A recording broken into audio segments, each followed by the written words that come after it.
Guys imagine waking up one day और आपको अपने सिर पे या चेहरे पे खुजली, लाली या ऐसे उठे हुए पैचेस नज़र आएँ और आपके मन में ख्याल आए कि क्या ये सोराइसिस हो सकता है, कैन दिस बी सोराइसिस? और अगर हाँ, तो आपका पहला कदम क्या होना चाहिए?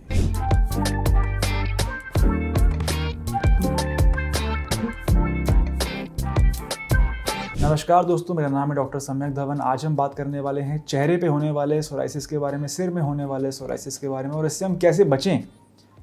लेकिन उससे पहले बात करते हैं कि आखिर सोराइसिस होता क्या है। गाइस, सोराइसिस एक ऑटो इम्यून कंडीशन है। इसका मतलब है कि हमारी ही स्किन के सेल्स एक ऐसा पाथवे एक्टिवेट कर देते हैं। हमारी स्किन के जो डिफेंस वाले सेल होते हैं वो एक ऐसा पाथवे एक्टिवेट कर देते हैं जिसकी वजह से हमारे स्किन सेल्स की रिप्रोडक्शन की स्पीड बहुत फास्ट हो जाती है, जिसकी वजह से हमें पपड़ी, इचिंग, फ्लेकीनेस जैसे सिम्टम्स मिलते हैं।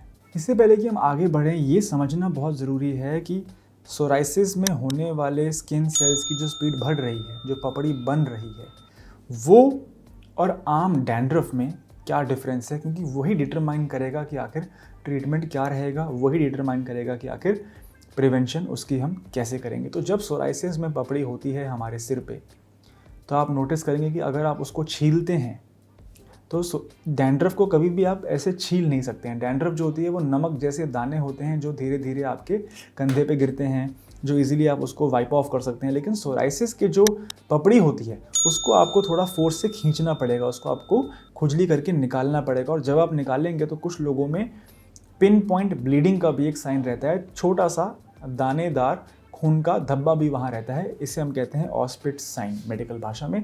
और कभी कभी लोगों को साथ में एसोसिएटेड हेयर फॉल भी मिलता है। यदि आप ये डिफरेंशिएशन कर पाते हैं कि ये डैंड्रफ है कि ये स्कैल्प सोराइसिस है, तो ही हम आगे समझ पाएंगे कि आखिर इसका ट्रीटमेंट क्या रहेगा। स्कैल्प सोराइसिस मैंने इसलिए शुरू किया चेहरे के सोराइसिस की वीडियो में, क्योंकि मेजरली जो चेहरे पे सोराइसिस होता है वो स्कैल्प से ही आता है। ऐसा बहुत कम होता है कि ओरिजिनली सोराइसिस फेस पे ही शुरू हो। आम तौर पर ये देखा जाता है कि जो सिर की पपड़ी गिरती है वो आम तौर पे नाक के नेज़ल ब्रिज में, जिन लोगों की दाढ़ी होती है दाढ़ी में, या फिर होठों के ऊपर यहाँ पे, कान के अंदर, कान के पीछे, यहाँ पे जब वो पपड़ी गिरती है तो वहाँ पे एक्ने और इन्फ्लेमेशन और सोराइसिस के सिम्टम्स शुरू हो जाते हैं। लाली आनी शुरू हो जाती है, खुजली आनी शुरू हो जाती है। And associated with scalp psoriasis usually face psoriasis देखने को मिलता है। ऐसा बहुत ही कम होता है कि बालों में सोराइसिस नहीं है, पपड़ी नहीं झड़ रही है, सिर में खुजली नहीं है, बॉडी में बिल्कुल क्लीन है, लेकिन फेस पे सोराइसिस आ जाए, ऐसा बहुत कम होता है। यूजुअली स्कैल्प सोराइसिस के साथ एसोसिएटेड मिलता है हमें फेस सोराइसिस। इसलिए मैंने स्कैल्प सोराइसिस के बारे में ब्रीफली आपसे डिस्कस किया। तो अब बात आती है कि हमें समझ में आ चुका है कि भैया हमारे स्कैल्प सोराइसिस का और फेस पे सोराइसिस होने का कोरिलेशन है। तो आखिर हम ऐसा क्या करें जिससे कि इस चीज़ को हम अवॉइड कर सकें। नंबर 1, अगर आप लड़के हो और आपकी दाढ़ी है तो मैं चाहूँगा कि आप जो है क्लीन शेवन रहें।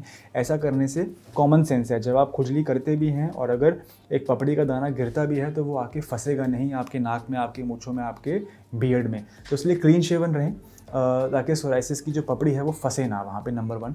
नंबर 2, आपको अपनी डाइट का बहुत अच्छे से ध्यान रखना है। नंबर 3, आपको ट्राई करना है कि आपका स्कैल्प जो है वो बहुत ज़्यादा गीला ना रहे, मॉइस्ट ना रहे। नहाने के बाद आप अपने स्कैल्प को ड्राई रखें ताकि वहाँ पे पपड़ी और डैंड्रफ और सोराइसिस की संभावना कम से कम रहे। नंबर 4, आप ट्राई करें कि आप इन्फ्लेमेटरी फूड आइटम्स को अपने डाइट से कम्प्लीटली एलिमिनेट कर दें। आपको लाल मांस नहीं खाना है। अगर आप मीट खाते हैं तो आपको मीट को अवॉइड करना है, मटन को अवॉइड करना है। अगर आप स्मोक करते हैं तो आपको स्मोकिंग छोड़नी पड़ेगी। यदि आप स्मोक करते हैं तो आपको स्मोकिंग सेसेशन करना पड़ेगा, क्योंकि ये कुछ ऐसी लाइफस्टाइल फैक्टर्स हैं जो हमारे सोराइसिस को बढ़ाती हैं, चाहे वो बहुत ही माइल्ड सा स्कैल्प सोराइसिस ही क्यों ना हो। अभी हमारी बीमारी शुरू हुई है, हम माइल्ड स्टेज में हैं। इसका मतलब ये नहीं है कि हम 100% अटेंशन अपने लाइफस्टाइल को ना दें, क्योंकि यदि हम आज, आप फॉर्चुनेट हो अगर आपको माइल्ड सोराइसिस है, आप, मैं समझता हूँ कि आप बहुत फॉर्चुनेट हो अगर आपको स्कैल्प सोराइसिस है, क्योंकि this is a mild form of psoriasis. अगर आप ओपीडी में आएंगे हमारी, आप देखेंगे हमारे पास ऐसे पेशेंट्स आते हैं जिनके पैरों के तलवे पे बहुत ही बुरे कट्स लगे होते हैं और वो चल नहीं पाते, उनके जोड़ों में सोराइसिस हो जाता है, डेली लाइफ में उनके प्रॉब्लम आती है। तो मैं तो समझता हूँ कि स्कैल्प सोराइसिस एक बहुत ही बेसिक, बहुत ही इनिशियल फॉर्म ऑफ सोराइसिस, और यहीं पे अगर आप इसे कंट्रोल कर लेते हैं तो हम कभी भी सोराइसिस के सीवियर स्टेजेस तक जाएंगे ही नहीं। ये बहुत ही अच्छी बात है। अगर आपको अभी सोराइसिस शुरू हुआ है थोड़ा थोड़ा लाली आने शुरू हुई है, थोड़ी थोड़ी खुजली शुरू हुई है, पहला साल है आपके सोराइसिस का, तो आपको 100% अटेंशन देनी चाहिए अपने जगह से आप इलाज करवाएं। यदि आप हमसे इलाज करवाना चाहते हैं, हमने लाखों सोराइसिस के पेशेंट्स ठीक किए हैं। इस चैनल पे सजेस्टेड वीडियोस में आपको बहुत सारी रिकवरीज की वीडियोस मिल जाएंगी। प्लीज़ उन प्लेलिस्ट को, उन वीडियोस को चेकआउट करें। And if you want to take treatment from us, आपके स्क्रीन पे यहाँ पे 2 नंबर देख रहे होंगे, एक कॉलिंग का नंबर है, एक व्हाट्सएप का नंबर है। इन पे आप हमारे साथ टच बेस कर सकते हैं और अपना क्लियर सा एक फ़ोटो अगर आप हमें व्हाट्सएप कर दें तो हम आपको बता पाएंगे कि आपके केस में कितने समय में रिकवरी आएगी, कितने % रिकवरी आएगी, ट्रीटमेंट कितना लंबा चलेगा, कितनी डोज देनी पड़ेगी, खर्चा कितना आएगा। ये सारी बातें हम फ़ोन कॉल पे या वीडियो कॉल के माध्यम से डिस्कस कर सकते हैं यदि आप हमसे ट्रीटमेंट लेना चाहते हैं तो। यदि आप नहीं लेना चाहते, जो टिप्स मैंने आपको दी हैं ये 100% आपकी काम आएंगी। प्लीज़ इनको आप फॉलो करें एंड आप अपने फेस पे सोराइसिस होने से इस प्रकार बच सकते हैं। गाइस, मेरे नाम से डॉक्टर सम्यक धवन, आप देख रहे हैं सोराइसिस ट्रीटमेंट इंडिया। धन्यवाद।